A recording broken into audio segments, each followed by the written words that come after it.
Ayan po ang sinukuan, sinukuang Maria o Mariang sinukuan po. Yan po para sa mga mahihina po ang pag-unawa na laging iniisip ay kulay itim. Lawakan nyo rin po ang pag-unawa nyo, kayo po ay mag-explore po kayo, magtanong din kayo sa mga iba't ibang gamutan para maunawaan nyo kung ano yung kulay itim at yung tinatawag na Mariang sinukuan.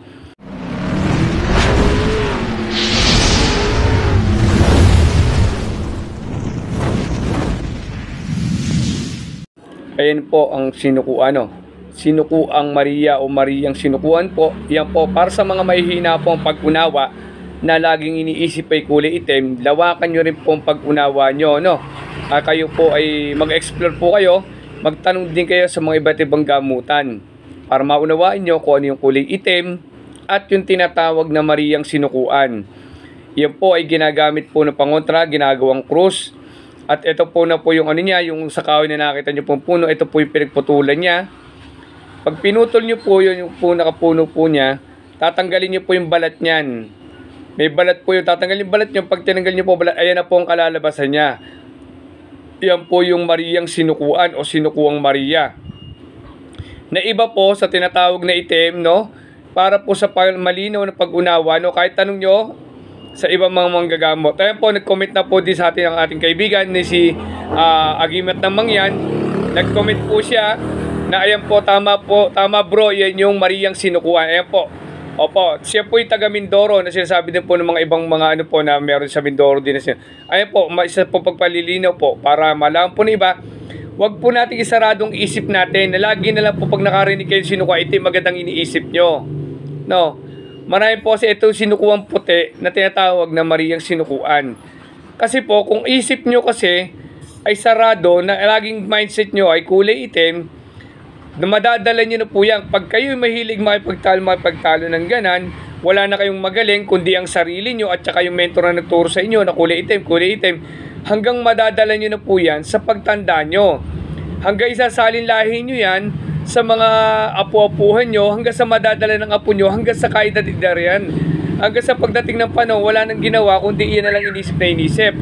Kasi sinabi nga nila, ang meron lang daw yung mga Aita, Aita o Mangyan, sabi nila, yun lang daw ang meron. Ba't ang buhay ng Mangyan, ganun pa rin. Dapat sana tuwing namamali mo sila, at yung mga Aita na yan, sana pag namamali mo sila, walang hindi magbibigay sa kanila, bibigay sila lahat, yayaman sila. Kasi yun nga pong nangyayari kasi sinasarado natin ang isip natin sa ibang aral.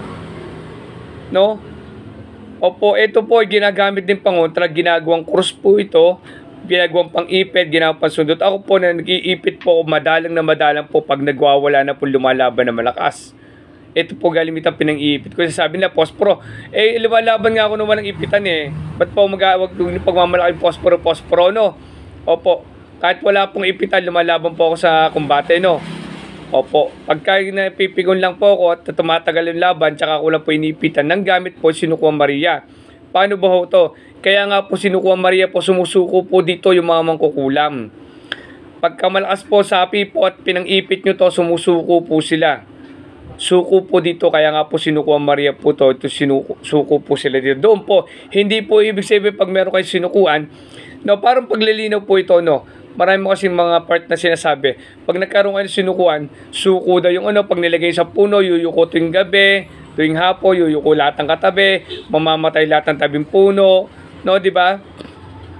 Ganun po ang mangyayari, Ngayon, kung meron kayo sa bahay, di katabi nyo rin din yung mga puno-puno dyan, tsaka bahay-bahay, halaman, di patay lahat ng halaman sa inyo, Yung i-open po natin ang sarili natin, Ito po, suko po dito, lahat naman kukulang. Pag pinang-ipit nito, pinasundot, sumusuko po sila. Kasi nga po, sinukuan din po ito. Isang part po sinukuan, Hindi po itim agad po, Ito yung sinukuan puti kung tinatawag. Mga kagimat to, para linawan po sa para linawan nyo po yung dagdag kaalaman nyo para po sa iba't ibang mga sinukuan, Kagaya ng dignum, merong iba't ibang klase ng dignum. Kaya sana mga kagimat to, huwag kayo magpadala sa isang nagturo lang sa inyo, isang nagbuka ng isip nyo lang. Kailangan po kayo, kasi sabi ko sa grupo ko, ino-open ko rin sila na mag-explore din kayo para malaman nyo kasi yung iba din naman kakayahan ng iba't gamit, Hindi po pag nakarinig kayo ng sinukuang itim agad. Ang nasa isip nyo, pag nakakita kayo nagpost na ganito sinukuang Maria, isip nyo agad, itim na agad. May sinabi ba ako sinukuang itim ito? Wala po tayong sinasabi sinukuang itim ito. Sinukuang puti ito na tinatawag nga po sinukuang Maria or Mariang sinukuan. Ayan, nakita nyo na, comment na yun sila Agimat na Mangyan. Sinabi nga ni Mangyan na, ayan po, tama yan bro, yan yung Maria sinukuan. Di ba po? Ayan po, isa po sa pagpapatunay na rin, no? Sa ating mga kaibigan.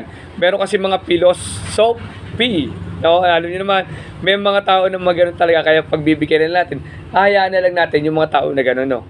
Yeah, maraming salamat at God bless sa inyo lahat. Sana yung mga tulong to, konting kaalaman. Ito po magagamit yung puto, pang-ipit, panundot, no? Pangontra. Ang alam po nito, ito kailangan lang po pala dito, no? Kagimat to. Kailangan po ito lagi yung alagaan ng punas ng langis. Ito po, kaya po ako pagka wala akong laban na nung dati na nahihilig din ako manundot ng mga ipit dati nung sinusubukan mga to, ito po ay ginagamit ko po. Pinababad ko lang sa langis pagka ako'y walang ginagawa. Pag umiyaw ng bahay ng gabi, tapos sa gamutan, lalagay ko sa langis ng bote na lang sa ganito. Tapos umaga, kukunin ko ng pulisya. Dadasalan ko na uli, gagamitin ko sa gamutan. Nung kasagsagan ko po, bago-bago ako ng iipit. Pero itong huli po, tinigil ko na rin pag-iipit. Madalang na po pag kailangan po. Emergency use lang. Salamat at dagdag idea para sa inyo mga kagimat.